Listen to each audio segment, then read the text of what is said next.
So since morning, we have been speaking of cyber, we've been speaking of security, how, we can strategize, how the personal data protection bill, the kind of challenges it is throwing to the industry.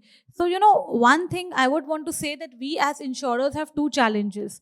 One is to protect ourselves from, the challenges which the Data Protection Act bill brings in, and to keep our safe, system secure and safe. And second is the responsibility towards the fraternity, towards our clients, to give them this new form of insurance. I'm a cyber insurance underwriter. And also to individuals, to SMEs, corporates, today everybody has a need of cyber insurance. And that's also a very, very huge platform for insurance companies to demonstrate, the capability in increasing the product leverage with the new regulations. So we would be touching upon both, but obviously more, from a generic point of view. So I will be requesting all my panelists to, to give insights on the data protection bill and how it is impacting us as insurers, and how we are overcoming these challenges. Since this question, has a lot of landscape to it, it has a lot of, channels. So, I think we all would want to speak on it and give our perspective. Thank you. Well, Namita, this is a quite a sensitive subject, and the subject which is unexplored as of now. I think we as industry is going to have a very big amount of investment in this subject. And before we start investment, before we unravel this complexity of what DPDP brings to from a risk management, from a cyber risk perspective, and overall legal framework of how this would impact the insurers, I think there is a certain fundamental things which we need to, as insurers, needs to understand. I think the business, the model of an insurance company, if we really understand, we have a set of intermediaries who actually source business for us. And then again, there are a set of intermediaries who service business for us. So the amount of customer interactions, a direct to direct customer interaction of what KYC we talk about in banks and NBFCs where, have a direct KYC relationship, I think it's a very limited. You become a more of a back-end business, and your customer interaction is done by your intermediaries. Now, when you look into the context of this business model with regards to the DPDP, I think the risks clearly come out, because the DPDP talks about, we may be tomorrow be termed as a significant data fiduciary, because insurers hold the treasure trove of data of customers. And if though we are anticipating that we will be a significant data fiduciary, then the liability of your vendor, the liability coming from any breach at the vendor premises or at the intermediary premises, will fall back upon insurers. And this also means that, when you are not holding or you are not having the primary copy of the first copy of the data, it is sourcing is done by your intermediary. I think there has to be a clear amount of legal framework of how exactly you are protected and how DPDP is interpreted. So there is a long way we need to understand, because the risk aspect, the data aspect, the cyber aspect would all come into place, and more than the legal framework has to come into place. I think these are my primary thoughts, and as we go forward, maybe I would like to add something there. Hello, yeah. Even before the rules have come, we would already had some kind of cliche with the Act, DPDP Act. So I think it came in 11th August, is what I understand. At the very same time, certain data of a training company got leaked. And unfortunately, it contained data of many insurance companies. And all of us got letters from IRD and certain saying the data is leaking from your systems. And of course, we did lots of investigation and found out that, we were secure. And we went back to the regulator that we are secure and there's no leakage from our side. Luckily, the training company admitted that they had done some kind of Google changes to the Google service provider from another cloud service provider, and as a result of that, there was a leakage. And of course, even the vendor was a ISO 27001 compliant company with all kinds of procedures, and they did a forensic audit to prove that there is no leakage from their side also. So this is what happens in a DPDP kind of act, and with kind of fines like 250 crores. And if you add up, it goes up to 700, 800 crores. Whether you're going to be fined, entire 800, 700 or 250 is yet to be seen how rules are framed and how the board comes up. But certainly, it's a big jump the way you need to govern yourself. And I agree with Satyan when you say when your vendor leaks data, you are also held responsible, unfortunately. And you'll have to ensure your vendors are ISO 27001, they have best security practices, etc., etc. Because if you show cost, you will have to respond to the regulator saying, no, we took all these steps, reasonable steps that we're supposed to take. But I don't know what would happen. Let us wait and see. The scenario abroad has been that almost every good company got fined massively. And the other problem is that regulatory fines are not insurable. But maybe vendor-related fine could be insured. We'll have to wait and see how it works out. Even the definition of data is very strange. Anything and everything related to a person is called personal data. That's the change from the original definition of SPDI. The SPDI goes off, and then this is the new definition of personal data, which means very broad, and a pet name of a dog could also be a personal data. If you were to put it in Facebook or somewhere, and then you would have to take care. So the liability, the governance, the risk management, the compliance, all this is going to go up. You have to be really careful. How do you frame your customer interfaces? How do you ensure you seek consent from customer to share data with your outsourcing service provider? How do you treat a customer who says, no, don't share my data to outsourcing service provider? And certain outsourcing service providers are part of the whole process of the industry itself, where you have to outsource. You don't have a choice. When you say outsource, it doesn't necessarily mean outsourcing from a BPO perspective, more from a service vending perspective. And so you would need a policy printing shop, you would need a policy courier shop, you would need we need many shops like that, which is part and parcel of the industry, including the government players. And so you would need to take care. How do they deal with data? How do they have controls? What kind of audits you do? Forget our branches, our offices. We'll have to do audits on all the service providers and vendors to ensure that there is no leakage of data. And data could be customer data, employee data, vendor data. It could be any kind of data. And so each data provider, you will need to seek consent, and you'll have to also inform the vendor, the data provider, what have you done with the data? If your data goes to service provider A, you'll have to inform the data provider that I've given your data to service provider A for so-and-so period. Period needs to be defined. Again, it has to be 6 months, 1 year, 2 years, and data has to be deleted. So these are the challenges that are there. How do you handle it? Do you send a SMS to customer? Do you send an email to customer? Do you send a portal message to customer? How do you keep all the stakeholders engaged? How you have dealt with data, you inform, etc. are the challenges. And all this would need time. Unfortunately, there is no time in the hack. I believe the rules is going to clarify, and maybe 1.5 years would be provided. GDPR gave 2 years, but I'm not sure about what is going to happen in the Indian scenario. Minister's statements say something else, and they said, no, we will soon come up with the power body of the ruling governance board. And so we don't know what is going to happen. So it's frightening in that sense from an inherent risk perspective. And especially with the experience that we have, we've gone back to the regulators and said, we have done all the required audits and governance measures. But it is worrisome because data gets leaked out. And if you go to dark web, you get data of almost all companies there. So you have a problem there. And how do you treat that in the new scenario of the regulation is itself a challenge. I'm part of some committees where we're now trying to do a mass kind of embodiments for the industry in the sense common proposal form, common policy framework, etc., etc. And what is regulatorily required will overlap or supersede the regulation, generic regulation that we have. is what I believe would happen. So there would be industry-specific regulations, industry-specific governance, industry-specific compliances.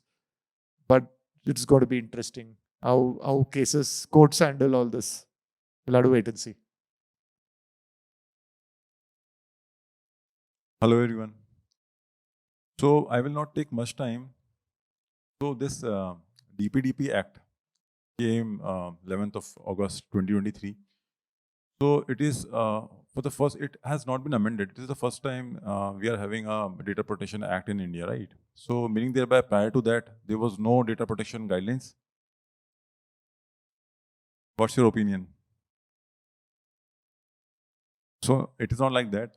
So there were certain guidelines which is coming out from the IT Act and the IT rules.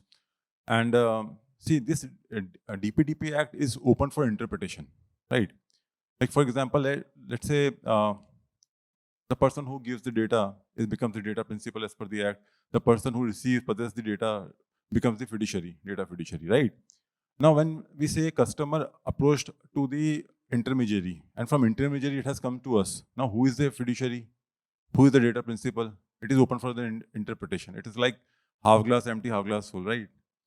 And why it is so important? Because we all know that how much capital is required as to open the general insurance company. Right?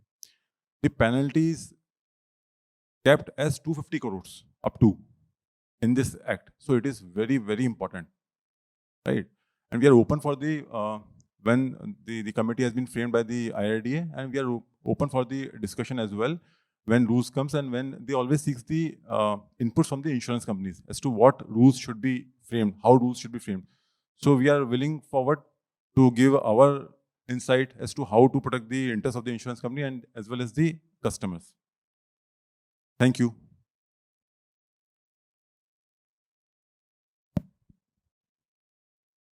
Over to Ashish also for his views on the data protection bill, before we move forward to the next questions.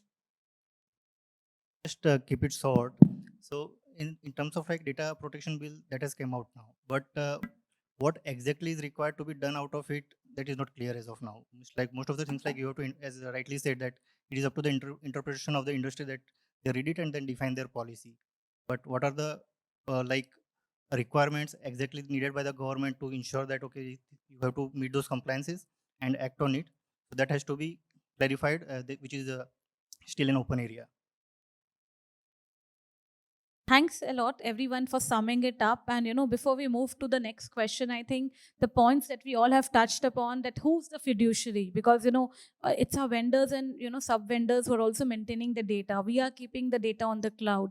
Then ultimately, it's the insurance company, from a perspective of the bill, which becomes the fiduciary for the principal and ultimate responsibilities there, which is a topic for discussion. The quantum of fines. I remember when GDPR came up in 2017, getting implemented from almost 18, we spoke about fines up to 4% of the turnover, or a 20 million, or a obviously, or 10 million. And to hear, obviously in the bill it's not linked to the turnover, because a lot of the protection bill is also picked up from GDPR, which is becoming a benchmark for most of the data protection acts which have come out. So obviously 250 crores is the maximum that we see, and 250 crores is not just for your own protection, but even not giving the right communication to your data principals. It's also about if you've not even communicated to them of a data breach, the fine can also be imposed there. And if we look at the top 10 GDPR bills, fines, because it's a percentage of the turnover, they have gone up to billions. Amazon, Google, Vodafone. And another thing which GDPR also highlights is that these fines are sector agnostic. It's not one particular sector which has got affected. So, it's not just insurance or BFSI, but everybody gets affected by these fines also. So there is a lot, I think, there'll be a lot of debate which will be happening on the act, and how the act is going to take will depend on how the judgments come through, how the board which is getting formed, gives their judgments, and what are the interpretations they seek. But I'm sure there will be amendments, there'll be learnings for all of us. So interesting times ahead. In these interesting times, can I request my colleague here, Sunder Krishnan, to speak a little bit about the changing regulatory landscape and how we are evolving with it? Yeah, so the regulations are catching up. If you speak about insurance industry per se, banking and mutual fund are already there. I mean, I'm ex-banker, so I can convey that with a lot of changes in the banking side, and they've caught up. I mean, one of a very prominent bank was not allowed to launch digital transformation just because the security was weak. That's the kind of changes that's come in the banking world, but it's catching up. Insurance industry is not behind. We've had cyber audits, and investments area especially was highly regulated from a cyber security perspective, even in the application side. And now the new cyber security norms have been unleashed, and which is following the NIST framework. And the expectations in the dealing room, expectations investment side, expectations in the policyholder side, expectations in the claim side, everywhere the norms have caught up. Now you add DPDP to that, it's almost there. It's just that it's all new for the industry, but banking world, it's already there. And so there is a lot of catching up that needs to be done. And the governance over the framework, implementation, execution is very high in terms of audits that are done. There is a specific investment cybersecurity audit, part of the investment audit. There is a specific cybersecurity audit, which is governing the entire cybersecurity. There is a connectivity audit, ISNP. There's connectivity, all web systems have to be audited. Then there is a dealing room specific requirement that is audited. So there are several audits that's been framed, and these reports are supposedly to be submitted to board, and then IRD also monitors that. They call us once in a year. There are a lot of discussions on the action plans. And DPDP also, there is a committee being formed, and the industry is going to come up with their own regulations. So regulatory challenges are higher from an information security, cyber security perspective, information privacy perspective, and there are going to be lots and lots of changes in all aspects that you are interacting with, in terms of proposal form, in terms of policy, in terms of announcements that would come in the websites, and also the disclosures that are there, and audits and governance that are there. So regulations will come up. There will be a lot of rules that would be framed. And of course, things like, for instance, a policy, customer data, a policy document needs to be preserved 10 years after the maturity of the policy, especially customer information file. And if no requirements like that, if there is a deletion demanded by customer, I can't delete what is regulatory required. That's the challenge you will have. Regulation, industry-specific regulation governance versus generically what is required by the Act DPDP. And therefore, the industry-specific would override the generic requirement. So I would say I'll have to keep it. I can't delete the data. So even if a customer says, delete my file, delete everything, I can't delete. So there is that catch-up. There is that regulatory dilemma that needs to be sorted out. Who, what, when, how. And this is what the regulators are working on. And definitely the industry norms would be overriding the generically norms. Having said that, you will still have to respect privacy. You can't just say, okay, industry specific norms, so I will not respect privacy. No, there are no choices there. In the draft bills of privacy, there was omission given to agencies that actually manage data of the customers and the industry. But now that kind of omission or exclusion is removed in the new DPDP Act. That means the agency which manages has to apply to the government, seek that exemption when the rule or the board comes about, which means it's even more onerous, and therefore agency also has to have very good cyber security norms. If the agency's data gets leaked, you have a problem, because then our data is with the agency and agency's data is leaked. Our data gets leaked. So who's responsible? I mean, these are the things that need to be worked out, but all this are being worked out. There are committees in place, and we'll have to wait and see next 2 years what will happen. I think this is what I have to say on the regulatory side.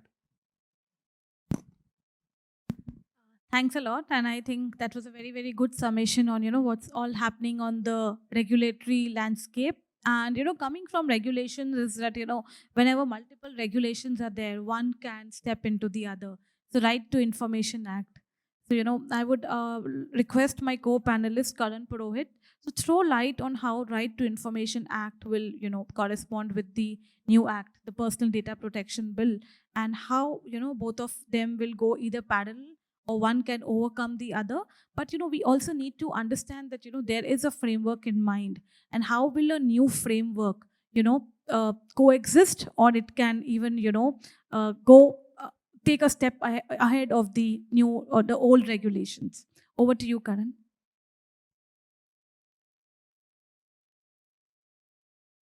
Okay, so just let me know if in case, so we are responsible as to safeguard the personal information, data informations which we receive from our customers, right? Now, again, there is an act available in India which calls Right to Information Act, 2005, right? Someone filed, subject to protocols, maintaining all the protocols, filed an RTI to provide the information. So can we provide this information? What is the answer? Yes? Okay. So under this DPDP Act, they have made a big change. So I'll tell you, RTI, under RTI Act, there is an exception which says personal information cannot be shared. In this exception, again there is an exception, provided if it is related to public in large, then you can share. Then you have to prove it is related to public interest. Then you can share. So there is an exception, and again there is an exception. In this DPDP Act, this exception is deleted. Now, whatever is private information cannot be shared. Right? So under this DPDP Act, even if we receive any RTA, if you receive any RTA, please don't share that information which is related to public, which is related to private informations. Thank you.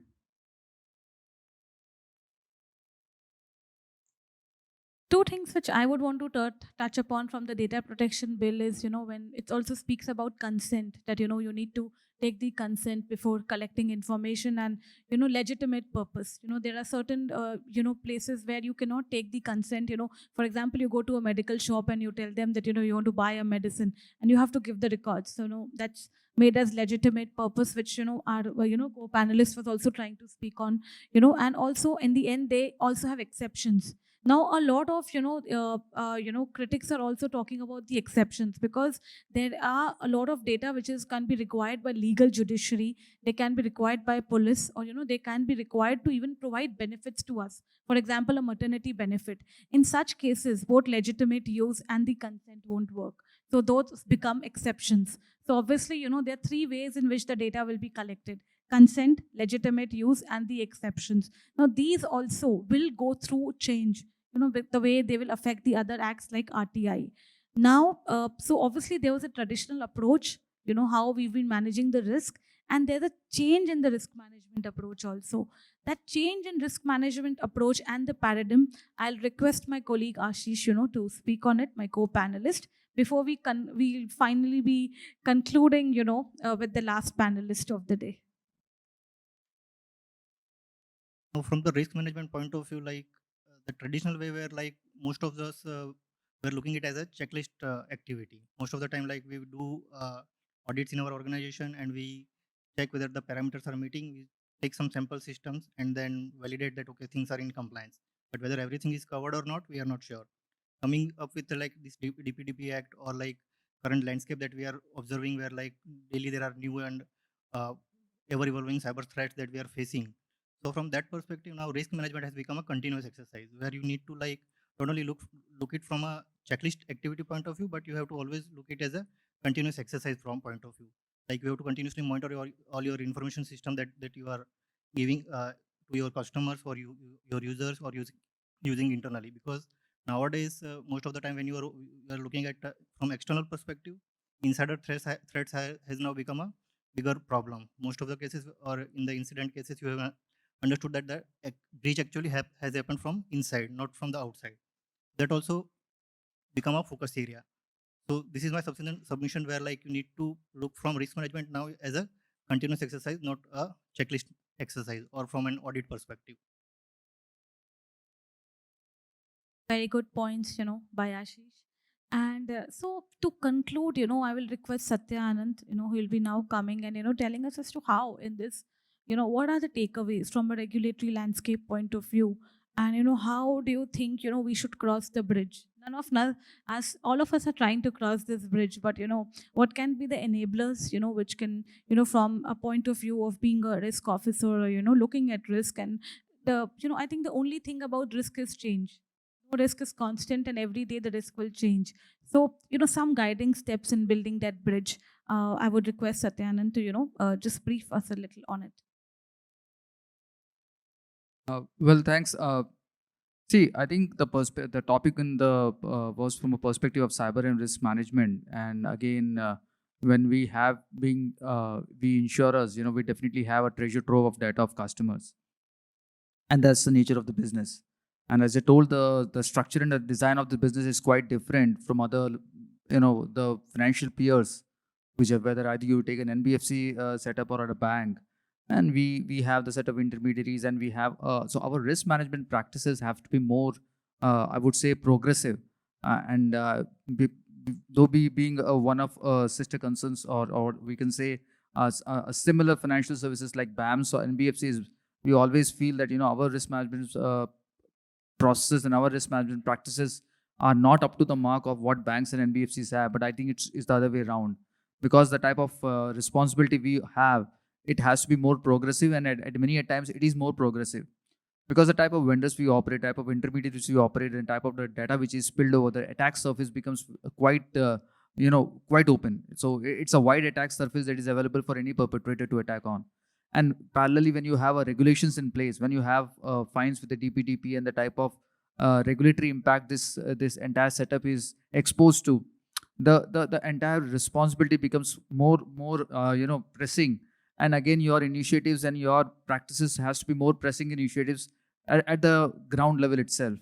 So giving I think taking a cue from what DPDP is expecting us to do and what a cybersecurity guidelines is expecting us to do, and also the other guideline around uh, e-commerce applications, which is known as ISNP requirements. I think all three has to be taken in together in consonance, and then entire the consent management architecture, where you will have a lot of consent managers also coming into this architecture. How you have to take everybody together, and how you have to take these regulations and the impact that will create on implementing the controls is to be seen. So I think this will change the way we operate. I think the way we operate as insurance businesses, the type of digital interfaces we have, the type of data which is spilled over across multiple applications, across multiple databases. I think this will go into a major change. All these three regulations will actually transform an organization now, because we hold a lot of data on our servers which are more exposed to internet for us to manage the customer life cycle quite effectively. But we have never thought about how much customer data we are exposing there, the personal data of the customer. So I think with these three regulation coming into consonance, I see a lot of practices getting changed, lot of databases getting refined, lot of anonymization of data, and lot of data which is across multiple databases, multiple application interfaces will also get away. So this will call for a lot of transformation in the organization, the physically how you operate, the logically how you operate, as well as from a digitally how you operate. So I think we have to adopt and change, and I think that is better for the risk management practices of the organization. Thank you. I think, hearing from all the experts here, I think this has been a session where, we've tried to give a perspective on the act and the regulatory changes, and how it can impact us, and, what are the challenges, as well as, what are the even learnings, and, what's the framework ahead for us. Definitely, it also brings a lot of control and gives us a framework where there's control to even protect. So, obviously there is a flip side and there is a strong side to it also. And we've tried to put both in front of the audience, and now we're open to questions.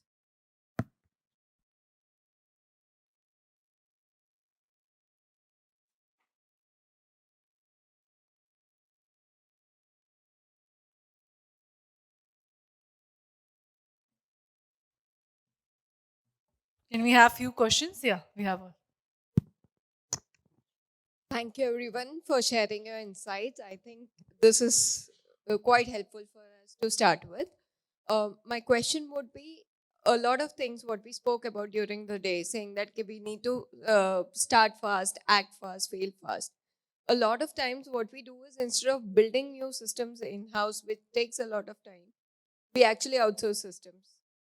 Now, with this new act in place, what will be our checklist, or rather, what will be some of the key points which, as a business person, we need to take care of when we are looking at getting few of the system outsourced?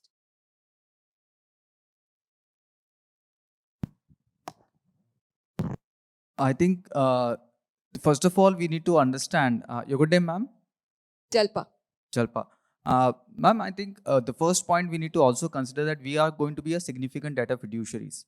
What it means is that the liability of the DPDP Act falls on the significant data fiduciaries, not on the data processors. The earlier version of this act, which was the previous 2019 version, they were making accountable to data processors also. The example we are given in the case of a outsource application development program, where you have a third-party vendor who is doing an application development, which is an outsourced application development process. Either the application is getting hosted in his environment, or he will develop the application and host it in your environment. That could be two scenarios. Okay. In either of the case, he is a data processor. And Right. then the contractual requirements, your contractual obligation has to be strengthened. So Okay. whatever contractual obligations you are giving into him, you cannot pass on the liability of a regulatory fine to a DPDP to your contractual vendor. Which But is you can put a good amount of, penalty right. or, a clawback clauses, so that you ensure that tomorrow if there is a breach at a third party vendor for application development purpose, and if you are exposed to the legal liability around it, definitely you are also ensuring that the legal liability has some amount of component passed on to him. That is Right. one component from perspective of the regulatory fines. The second comes in terms of the reasonable security practices. The Right. reasonable security practices what the vendor needs to employ. Now that has to be this was always spelled very clearly in our contracts. But Right. what happens is that the spirit of the contract always dies down because you are not enforcing it. Very true. Now, when DPDP comes into place, I think the spirit will become live. At present, it was only from a tick in the checkbox perspective, because for Right. the very reason, the amount of investment what the vendor was doing was also not actually in parallels to what contractual obligation we were trying to pass on. Yes. But now the spirit will be there, because you will have to ensure that your periodic audits or periodic surveillance or your checklist is only one mechanism. I Right. think there has to be more reasonable security controls which gives you assurance that he has implemented those controls. So I think all those will come into place, but I see a lot of friction around this process. I see a lot of increase in the cost also. True. Because tomorrow if you are passing on so much obligation to your vendor, a 20 rupees price point will become 2000 rupees price point. Very much. Fine. So I think there is also important and pertinent point that we as insurers also need to go back to regulator, our own Right. regulator, and try to create a legal framework. So I'm actually part of the GI Council subcommittee where we are trying to discuss what is the impact of DPDP on even the insurance companies, and Right. also on the IRDA and the IIBs and multiple the Bima Vahak and the Bima Sugam multiple initiatives of regulator.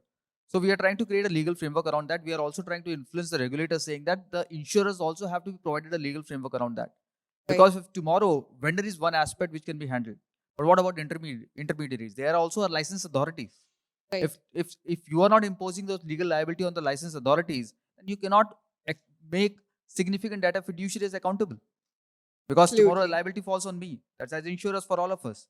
So I think this will evolve, ma'am. I think this is going to evolve, but definitely this will go for a harsher contractual requirements. Definitely. Thank you so much. Thank you for sharing. To add something more, Definitely. we'll also have to do a data movement review from where the data is living, Right. who's handling it, where it is going. It could be vendor A to vendor B to vendor C and to you back. Right. And so each of these points will have to do a risk Evaluate. review, risk assessment, and the consent agreement would be separately done apart from the normal agreements. Or you'll have to change all the agreements and all the contracts and strengthen them with the privacy clauses. Perfect. And so it has to be very specific agreements. It can't be generic. We used to have this in the proposal forms, generic clauses. That won't do. It's very clear mandate that it has to be a very specific, understood agreement. I'll have to change my calling up. We do call ups to the customers to confirm actually whether the customer has really bought and he knows that the premiums have to be paid for so Right. many years. So even now I'll have to include privacy also in that. You have given your right to us to share the data to the service provider A and service provider B. Hope you're aware of that. I'll have to even name the vendors. So it's going to be a mind-boggling change in terms of the data movement, risk assessments, audits that you do on service Periodic providers. basis, right. All that would change. If you remember when GDPR was implemented, lots of global auditors used to come to Indian subcontinent. Those people who are service providers to the European and US Other bodies, markets, right. they were audited very strictly. So same thing would have to be done across the vendors here. So that would be the change. Thank you so much. Thank you for your insights.